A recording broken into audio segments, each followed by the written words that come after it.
here.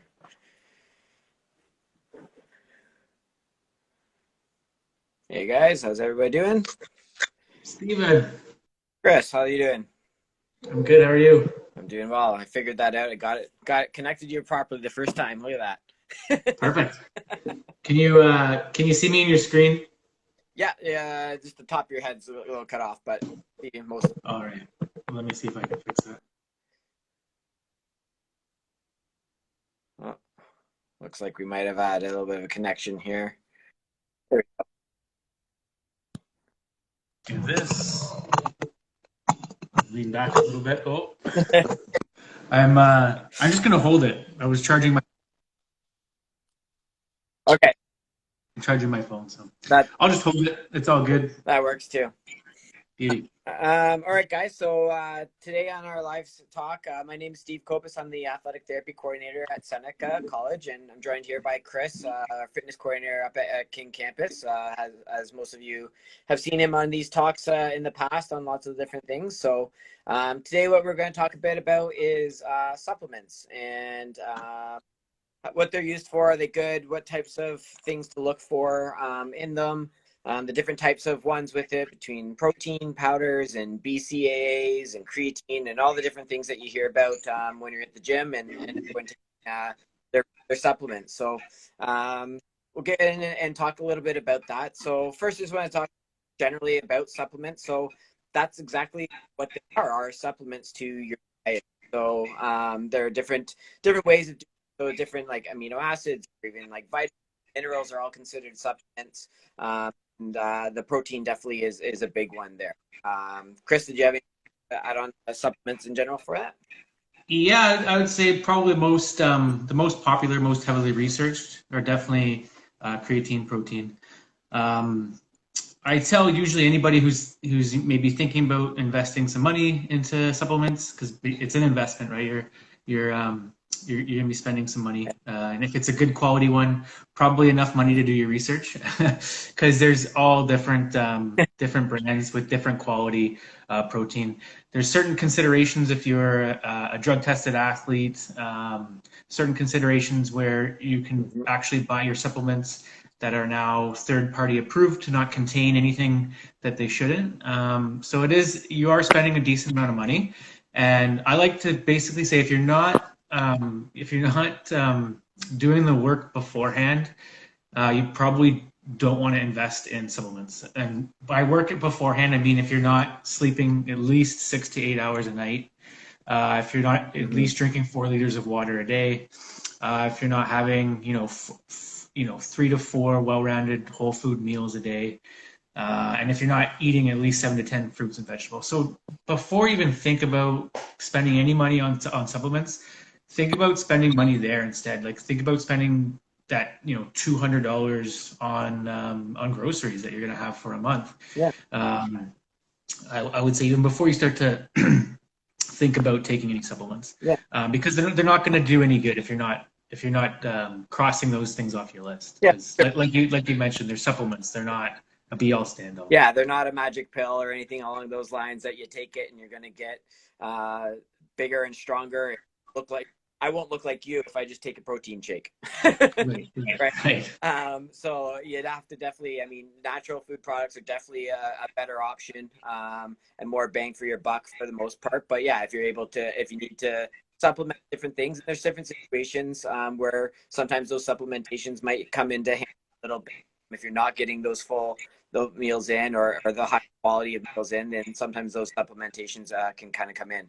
You touched a bit about on athletes and stuff, and that's kind of what I deal with a lot of is that drug testing, and that's one of the big concerns in Health Canada is that the labels on a lot of the supplements aren't really regulated, and they don't have all the ingredients in it. And for some athletes that are in drug testing pool and run into trouble with protein shakes is that they might have in it deemed a banned substance, but not Right. listed on their ingredient thing. So something to be aware of if you are an athlete at supplements to really try and do your research into as best as possible before ingesting them for sure. Yeah. Yeah. If you have crossed all those things off your list and you're doing your homework and stuff, and you're an athlete who competes in a drug tested sport and a drug tested federation, then you do really want to spend that money for peace of mind. Whether it's things that you're taking that could be banned in competition, out of competition, there's different rules around that too. They're not necessarily, anabolic steroids that are laced in supplements, but there's things that certain athletes, depending on your sport body, can't take. So you do have to, and they're not that they're not natural products, because they are. Like some of the substances are naturally derived, but they're still banned from some certain sports. So definitely do your homework on that for sure.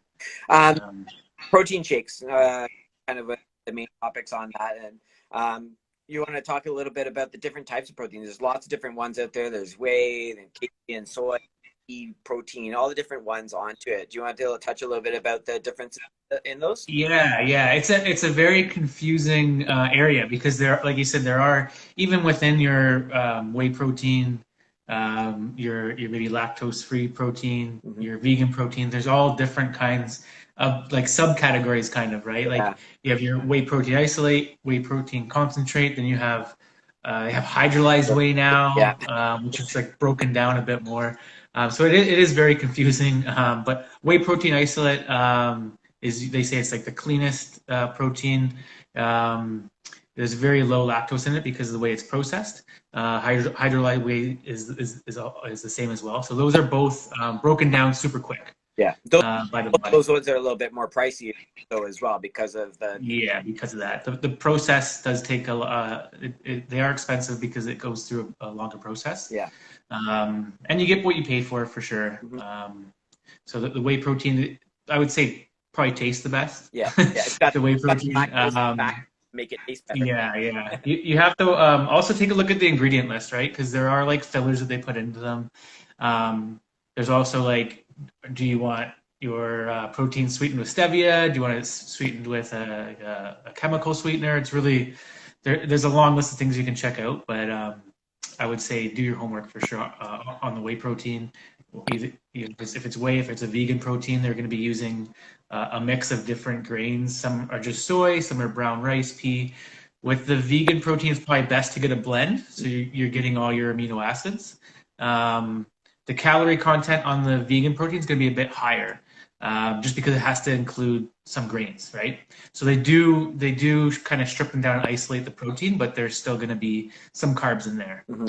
So if you're lactose sensitive, or you're not taking whey for ethical reasons, then definitely take a look at that. You're gonna get less protein and more calories in a vegan protein. Got it. Yeah. So keep that in mind. You want to do like a blend. Okay. Good. Now you touched a bit the amino acids and stuff there, and the proteins, right? I mean, there's the 9 different amino acids on it, and that's where kind of the BCAAs, the branch chain, come into play, right? Where would people kind of look at in taking that versus just taking a protein, right? What would be the difference in doing that? So there is a lot of research on BCAAs as well, and EAAs, which is essential amino acids. So there's 20 amino acids. 9 of them are essential, meaning your body can't produce it on its own. And then BCAAs are kind of the most anabolic out of the 3. The most important ones, I think it's valine, leucine, and isoleucine. So they've been, lots of studies have shown that they're anabolic, meaning they help you build muscle, help you repair muscle. So people would take that, say if they need like immediate recovery. So if you're playing in a tournament sport and you have multiple competitions during the day, you want to take probably BCAAs just to replenish your system. Or if you just need to recover, faster than 24 hours till your next competition. Some people will add that to their protein to give it a bit more amino acids. The verdict's kind of out on the BCAAs. Like you get them in food and you get them in protein. So some people think that athletes need to take more. Some research shows if you're getting enough protein in your diet, you're going to get enough BCAAs. Okay, good.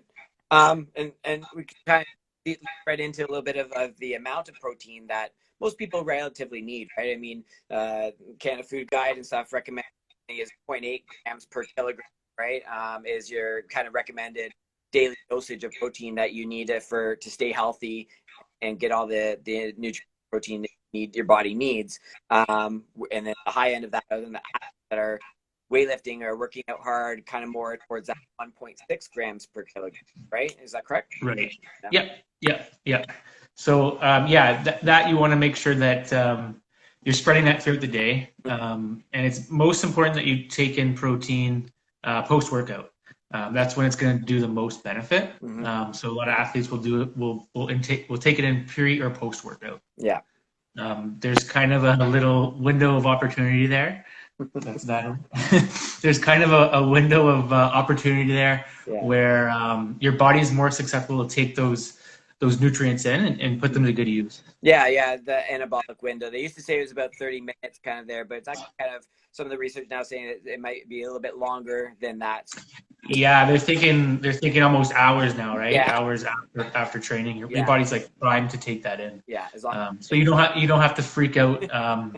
You don't have to freak out if you're not getting it in right away. Exactly. Yeah. Excellent. I guess the biggest one that most people talk about is creatine, right? And when we would take those and the benefits of that creatine. Right. So again, creatine I was touching on before. It's one of the most popular and one of the most, I guess, researched supplements. For good reason. A lot of studies support it. The current recommendation is 5 grams a day. So your body actually produces creatine, and it's in a lot of food, especially meats. So the idea is you take it as a supplement to support what you're already producing. And it helps with higher intensity training. It helps as an energy storage. So the thought is if you don't have enough of it, you load it, and then basically the energy's there ready for you when you need it. Yeah. So 5 grams a day is kind of the recommendation right now currently. Again, you can get it. You can most likely, if you're eating enough protein, you can get it through your diet. For like my philosophy on it is it's super cheap.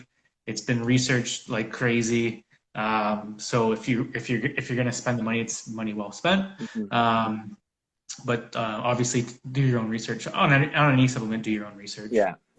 But it's especially for any sport where there's high intensity, short duration bursts of activity, which pretty much any sport that we play at Seneca, it's gonna help you with. Yeah, for sure, right? Because that, like you said, it's in our body, and the creatine that you ingest basically gets broken down and stored in the muscle, right, to be used as that energy. So it's kind of like that reserve fuel tank, essentially, for your muscle. Yeah. There's actually a lot of cool research on it now. On your brain, so creatine, because it's also stored in your organs, right? So there's a lot of research, really cool stuff that's coming out now on brain function, cognitive function, when you supplement with creatine. Cool, excellent. I guess last thing, talked a bit about all the supplements, and throughout the time we've talked about how to get this in some of the natural sources of things. So obviously, like we talked about your proper diet and taking proper food, your proteins, your grains, your fruits and vegetables, lots of hydration is your best way to kind of fuel your body. Some natural food sources, obviously protein, are into your lean meats. A lot of it is into those meat aspect of things. Do you have recommendations and stuff as far as a lot of vegetarian or vegan options for those same things, such as myself? I eat fish, but I've stayed away a little bit from the red meat and meat lately over the last year or so. So different to gain those protein sources without eating meat. Yeah, I would just say be cognizant of the fact that you're going to have to be ingesting different kinds of grains to complete all your amino acids. So yeah, there's some protein in grains and other products, but they're not complete proteins. So what you have to usually do is combine like a brown rice with a broccoli, quinoa. I think quinoa actually has all the essential amino acids.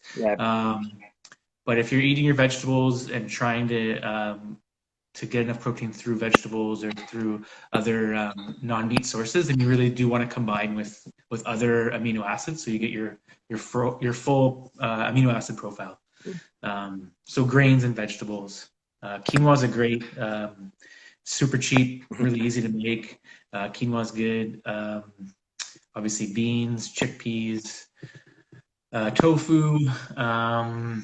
What else? Because I would say I'm like plant-based. Like I still eat meat, but my plate is based off a lot of veggies. Yeah.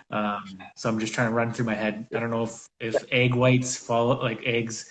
Yeah. Eggs If I you still eat fall eggs, into yeah. mine. Definitely if you're vegan, not, but vegetarian. Yeah. Like that. Yeah, eggs are really, really good source of protein, actually. Mm-hmm. And they're super cheap. I do a lot of eggs, quinoa, and tofu in my diet to help. Yeah. Yeah. Yeah. And then obviously, you can supplement with like the non-dairy proteins. So I think I'm taking a brown rice and pea mix. So I'll have that in the morning. And I actually just found a tub of leucine that I had from back in the day. So I've just been adding that to my shakes in the morning. Okay. Yeah. That helps bring up the protein content. Excellent. For sure. Yeah. Yeah. All right. Well, yeah, those are kind of all the points I was talking about there and had some thoughts on. So thanks a lot, Chris. A wealth of knowledge on this subject, and great to get your feedback and information on that. And I hope everyone took some points away from it and can do the research before they get into supplementing and continue to stay fit and healthy and active. Thank you very much, Steve. Yeah, I just want to hammer that point out that if you, like I said, if you're not eating your 5 to 10 servings of fruits and vegetables, getting 6 to 8 hours of sleep, and drinking 4 liters of water, then don't even bother. Even bother, spending the money on supplements, because it's a big overhyped industry and lots of it's $1 billion industry. Oh yeah, so yeah. The marketing, especially if you're an athlete, make sure that you're doing those things first before venturing down that road, and then do your own research for sure. Yeah, absolutely. But yeah, thanks for having me, Steve, and have a great day. All right, thanks, Chris. Thank you. Take care. Ciao.